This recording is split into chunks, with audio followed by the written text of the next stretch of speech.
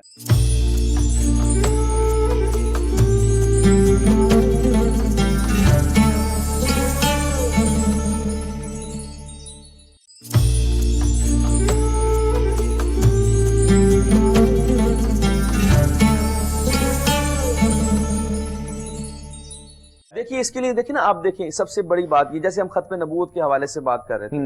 تو آپ دیکھیے کہ اسلام جو ہے نا وہ دلائل کا قائل ہے، دلیل سے بات کرتا ہے۔ ہمارا الحمدللہ ایک ایسا مکمل دین ہے، ایک ایسا خوبصورت دین ہے جس کی کوئی چیز بھی ان لاجیکل نہیں ہے، کوئی بھی غیر منطقی چیزیں نہیں ہیں، سب چیزیں عقل کے مطابق ہیں، سب چیزیں جو ہیں وہ وزڈم کے مطابق ہیں، بالکل فلسفے کے مطابق ہیں، ہر چیز کا ایک ڈیکورم ہے، ایک طریقہ کار ہے، ایک اصول اور ضوابط ہیں، تو وہ اس کے بغیر ہمارا اسلام مکمل ہی نہیں ہوتا۔ تو اس کے ایک ضوابط ہیں، ان قواعد و ضوابط کا خیال رکھنا چاہیے۔ مثال کے طور پہ آپ ختم نبوت کی بات کر لیجئے، دیکھیں ایک تو سرکار دو عالم صلی اللہ علیہ وسلم کی ختم نبوت کے حوالے سورہ احزاب کے اندر آیت اتری ہے، ما کان محمد ابا احد من رجالکم ولکن رسول اللہ وخاتم النبیین۔ دیکھیے ختم کے دو معنی ہیں، یہ میں آج سمجھانا چاہتا ہوں، اس سے شاید لوگوں کو کنونسنگ ہو جائے، اور وہ لوگ جو آقا علیہ السلام کی ختم نبوت کے منکر ہیں وہ بھی اس دلیل کو سمجھیں کہ ان کو بھی شاید وہ عقل آ جائے اور وہ بھی آقا علیہ السلام کی ختم نبوت کے دائی ہو جائیں۔ دیکھیے ختم نبوت کا ایک تو معنی، ختم کا معنی یہ ہوتا ہے کسی چیز کا ختم ہو جانا، جیسے کسی کے پیسے ختم ہو گئے، یعنی پہلے موجود تھے اب نہیں ہیں، جیسے پنجابی میں آپ کہیں گے دانے مک گئے نے، یعنی پہلے کوئی چیز موجود تھی اب نہیں ہے، تو یہ انقطاع کا پہلو ہے، یہ انقطاع کا معنی ہے۔ تو ختم کی اس معنی کے اوپر علماء نے بڑا کام کیا ہے، اس کے اوپر بہت ساری آپ کو تقاریر، بہت سارے آپ کو سیمینار، بہت سارے واعظین اس کے اوپر گفتگو کرتے ہوئے بہت ساری کتابیں اس پہ لکھی گئی۔ ایک اور پہلو ہے ختم کا، وہ یہ ہے کہ ایک بچہ کہتا ہے کہ جی میں نے اپنا کام مکمل کر لیا، تو تکمیل کا معنی بھی ختم کرنے میں آتا ہے، میں نے اپنا کام ختم کر لیا، اس کا مطلب ہے اس نے اس کو کمپلیٹ کر لیا۔ اب دیکھنا یہ ہے کہ اس میں کیا فضیلت، دیکھیے نا آپ کہتے ہیں کہ آقا علیہ السلام اس زنجیر کی آخری کڑی ہیں، تو خیر تو پہلی کڑی میں تھی نا جس نے خیر کا آغاز کیا، جہاں پہ خیر کا اختتام ہو رہا ہے وہ فضیلت والی بات تو نہیں ہو سکتی۔ تو آقا علیہ السلام کا صرف محض یہ کہہ دینا کہ حضور آخری نبی ہیں، ایک فصیل تھی، ایک دیوار تھی، وہ 4 فٹ کی دیوار چلتے چلتے آگے جا کے ختم ہو جاتی ہے، تو اس کا تو یہ معنی ہوا کہ وہ ختم ہو گئی۔ تو اس کے اوپر پھر عقلی لوگ جو ہے نا وہ باتیں کرتے ہیں کہ بھئی یہ 3-4 اعتراضات اٹھاتے ہیں کہ جناب اگر نبوت رحمت اور نعمت تھی تو پھر ختم کیوں ہو گئی، اب جاری کیوں نہیں ہے؟ اگر وہی ایک اچھا عمل تھا تو اب کیوں ختم ہو گیا؟ اگر وہی جو تھی وہ ہدایت تھی تو اب ہدایت کیوں ختم ہو گئی؟ اب ہدایت، اب تو انسان زیادہ ہیں، آقا علیہ السلام کے زمانے میں کم تھے، اب زیادہ ہیں، تو اب ہدایت کی تو اب زیادہ ضرورت ہے۔ تو ان ساری چیزوں کے جو اشکالات انسان کے ذہن میں آتے ہیں، اور بڑے بڑے نامور لوگ آپ بھی جانتے ہیں، ملک پاکستان کے بہت نامور لوگ بھی جو ہے وہ عقیدہ ختم نبوت کو نہیں مانتے یا نہیں مانتے تھے، ایسے لوگوں کو سمجھانے کے لیے ضروری ہے کہ ختم کا معنی صرف ختم ہو جانا نہیں ہے، ختم کا معنی ہے تکمیل ہو جانا۔ اس کو اللہ نے قرآن فرمایا الیوم اکملت لکم دینکم واتممت علیکم نعمتی ورضیت لکم الاسلام دینا۔ تو حضور اکرم صلی اللہ علیہ وسلم پہ جیسے آپ یوں سمجھ لیجئے کہ ایک نبی اور نبوت اور رسالت کا ایک ایوولوشنری پیریڈ تھا جو آدم علیہ السلام سے شروع ہوا اور بڑھتے بڑھتے بڑھتے اپنے بام عروج پر پہنچ کے اس کی تکمیل ہوئی ہے۔ تو آقا علیہ السلام کے جو آقا علیہ السلام کی نبوت اور رسالت ہے اس کے اوپر رسالت اور نبوت کی تکمیل ہوئی ہے۔ تو اگر آپ یہ معنی لیں گے تو پھر آپ کو سمجھ میں آئے گا کہ اب حضور اکرم صلی اللہ علیہ وسلم کے بعد کسی نبی کی ضرورت نہیں ہے، کہ حضور اکرم صلی اللہ علیہ وسلم آقا علیہ السلام فرمایا میں اخلاق کی تکمیل کے لیے بھیجا گیا، تو حضور پہ تمام اخلاق کی تکمیل ہوئی۔ آپ نظام آپ نے فرمایا، دیکھیں اللہ تعالیٰ نے فرمایا لقد کان لکم فی رسول اللہ اسوۃ حسنہ، حضور اکرم صلی اللہ علیہ وسلم کے اسوہ حسنہ کے اوپر آپ نے بطور نمونہ پیش کر دیا، یعنی وہ جو نظام دیا اس کو عملاً شکل دے دی، اور خلافت راشدہ کو اندر اس کو اور اس کی جو ہے تکمیل کی طرف اس کو مکمل کر دیا۔ تو لہٰذا آقا علیہ السلام کے بعد کسی نبی کی اور کسی بھی ایسے شخص کی ضرورت نہیں ہے۔ اور دیکھیے آخر میں اسی حوالے سے آپ دیکھیں، اگر کوئی کہتا ہے وحی کے حوالے سے کہ جی وحی کی ابھی بھی ضرورت ہے، تو جناب اگر وحی کی ضرورت تب ہے جب یہ وحی کامل نہ ہو۔ یہ تو اللہ تعالیٰ فرماتا ہے الذی ارسل رسولہ بالہدی ودین الحق، تو اللہ تعالیٰ نے تو رسول کو بھیجا ہی ہدا کے ساتھ ہے، بڑی ہدایت کے ساتھ ہے، اور وہ ہدایت جو ہے آج محفوظ ہے، انا نحن نزلنا الذکر وانا لہ لحافظون۔ جب اس کی حفاظت ہو چکی ہے اور وہی اپنے کمال کو پہنچ چکی ہے تو لہٰذا پھر کسی نبی کی کسی وحی کی اب ضرورت نہیں ہے۔ تو یہ ہے ختم کا معنی، اگر یہ سمجھ لیا جائے تو پھر بہت سارے اشکالات کا ازالہ ہو جاتا ہے۔ ہو سکتا ہے، اور بڑی اچھی بات آپ نے یہ کہی، اور اس کی وضاحت بھی اس انداز میں بہت ضروری تھی۔ علامہ صاحب قبلہ یہ فرمائیے گا کہ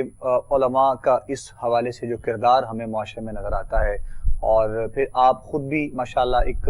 ادارہ جس کو آپ دیکھتے ہیں چلاتے ہیں، ظاہر ہے آپ کے پاس بھی بچے آتے ہیں پڑھنے کے لیے آتے ہیں، ہماری جو اب نوجوان نسل ہے یا جو ہمارا ایسا طبقہ ہے جو طلباء ہیں ہمارے جو آپ کے پاس آتے ہیں پڑھنے آتے ہیں، اور جو ہمارے اداروں میں مساجد میں جہاں پر تعلیم دی جاتی ہے،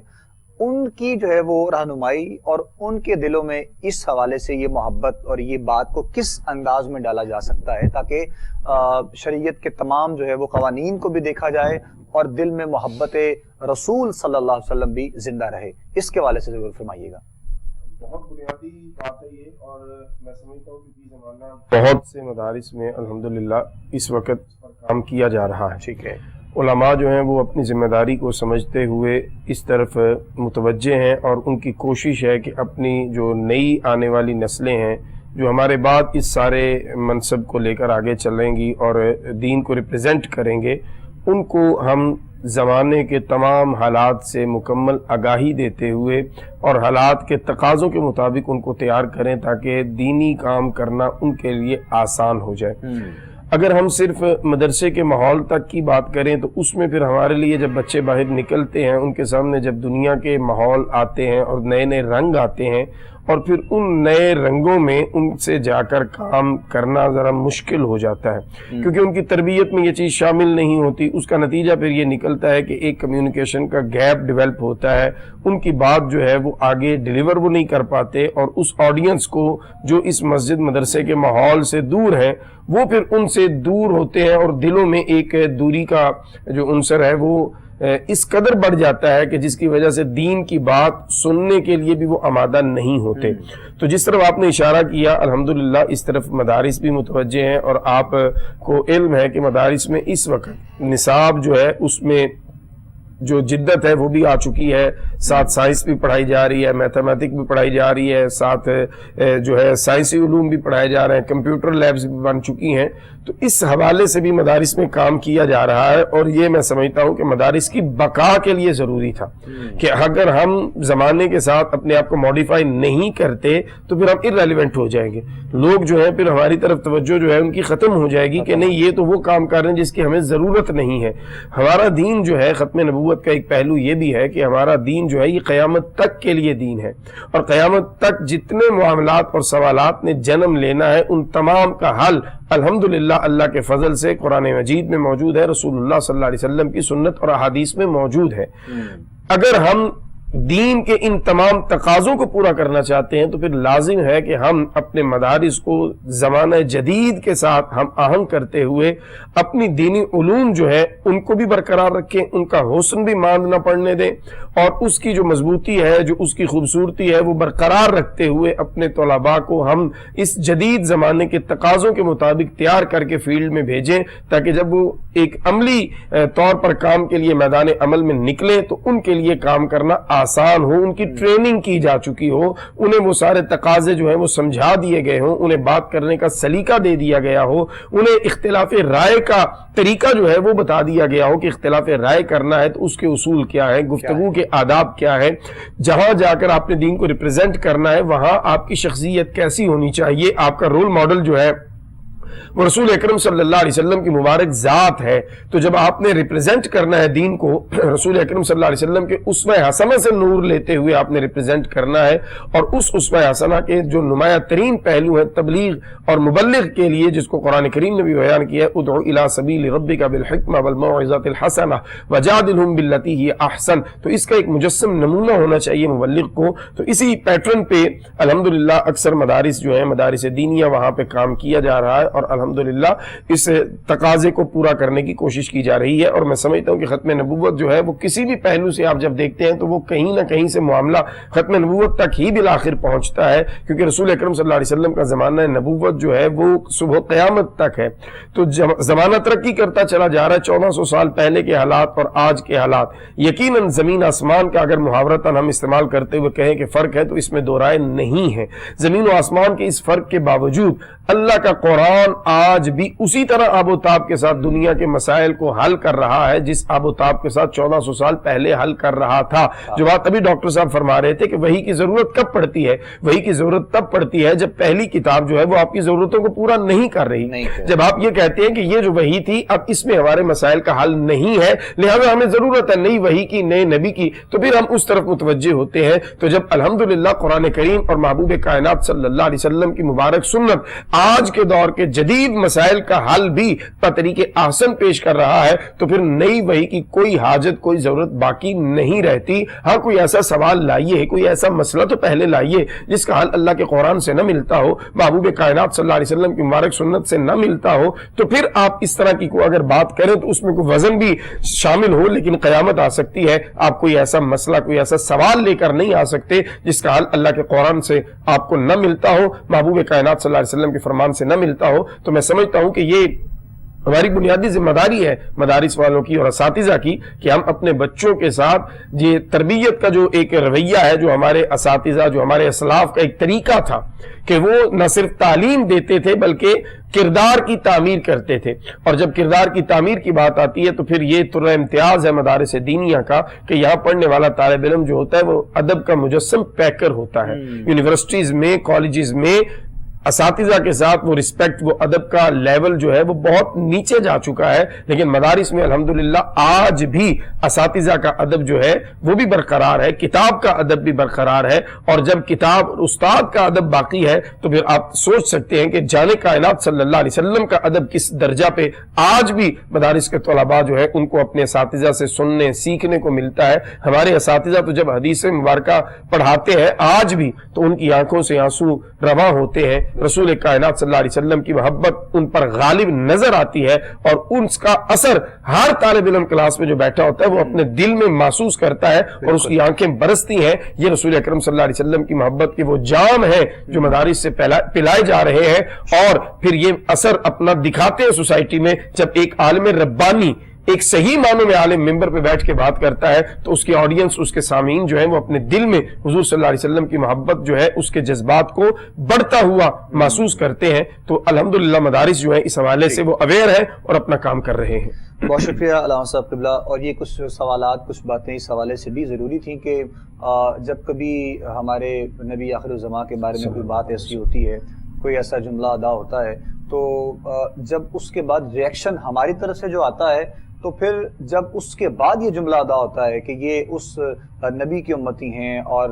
فلاں شخصیت کو ماننے والے ہیں، فلاں کو رول ماڈل مانتے ہیں، تو یقین جانیے پھر گستاخی میں اور ان جملوں میں فرق نہیں کوئی رہتا. مطلب تب بھی ہمارا دل دکھتا ہے جب ہمارے نبی کے بارے میں کوئی بات ایسی کی جاتی ہے، اور جب گستاخی ہوتی ہے تب تو خیر مومن تو ویسے ہی اندر سے ختم ہو جاتا ہے. لیکن ہمارے ہاں جو چیزیں دیکھی اور سنی جاتی ہیں، ہمیں اپنی اسٹیٹ کو دیکھتے ہوئے، ہمیں اپنے معاشرے کو دیکھتے ہوئے، ہمیں اپنے تمام قوانین کو دیکھتے ہوئے اور ہمیں اپنے قرآن و سنت کی روشنی میں رہتے ہوئے جو ہمیں حکم ہوتا ہے ہمیں اس کے مطابق چلتے ہوئے اپنے دلوں میں اپنے آقا مولا کی محبت کو زندہ اور جاوید رکھنا ہے. ڈاکٹر صاحب قبلہ پیغام میں چاہوں گا اپنے دیکھنے والوں کے لیے، سننے والوں کے لیے آج کے پروگرام کے حوالے سے، ختم نبوت کے حوالے سے بالخصوص جو آپ دینا چاہیں گے وہ اپنے الفاظ میں دیجیے گا. جی آخر میں بس میں نے یہ گزارشات کرنی ہے. ایک تو تمام مسلمانوں کے لیے جو سن رہے ہیں کہ سرکار دو عالم صلی اللہ علیہ وسلم کا جو یہ آپ کا آخری الزمان نبی ہونا، یہ آقا علیہ السلام کا ترہ امتیاز ہے. سبحان اللہ. اور اس کو ہمیشہ قائم و دائم رکھنا ہے، یہ ہماری ذمہ داری ہے. اور رہ گیا معاملہ کہ اگر کوئی اس کے اوپر حرف آتا ہے یا اس مہر کو کوئی توڑنے کی کوشش کرتا ہے تو پھر آپ دیکھیے کہ ہمارے اسلاف میں پیر مہر علی شاہ صاحب جیسے لوگ، اعلیٰ حضرت جیسے لوگ، جن لوگوں نے باقاعدہ دلائل کے ساتھ اگلے بندے کو جو ہے وہ زیر کیا ہے. یہ نہیں کہ صرف جو ہے وہ صرف قتال ہی ایک جنگ ہے کہ یا ایک اس کی چیزوں کو توڑ پھوڑ کر دینا یا اس کے املاک کو نقصان پہنچا دینا ہی اس کا حل ہے، بلکہ دلائل کے ساتھ. جیسے آپ دیکھیں نا اپنا پیر مہر علی شاہ صاحب نے سیف چشتیہ کتاب لکھی جس کا کوئی توڑ نہیں کر سکا، آج تک نہیں کر سکا، اور وہ ایسی کتاب تھی جس کے اوپر جو ہے ایک پورے فرقے کو ابھی تک اس کا جو وہ جواب نہیں لا سکے. تو لہٰذا بات کہنے کا مقصد یہ ہے کہ اپنے عمل سے، اپنی دلیل سے اگلے کو قائل کریں. یہ ایک بات ہو گئی. دوسری بات یہ کہ ہمارا اگر دیکھیے کہیں پہ بھی آقا علیہ السلام کی کوئی شاتم رسول حضور کی گستاخی کرتا ہے، چاہے وہ ملک پاکستان میں کرے یا کسی بھی جگہ پر کریں تو ہمارا دل دکھتا ہے، آقا علیہ السلام کے دل کی آپ کی محبت کی وجہ سے ہمارا دل دھڑکتا ہے. تو کہنے کا مقصد یہ ہے کہ آپ اپنی ریاست کے اوپر احتجاج کریں، پرامن احتجاج کریں، اپنا یہ پوائنٹ آف ویو بتائیے کہ ہم یہ چاہتے ہیں،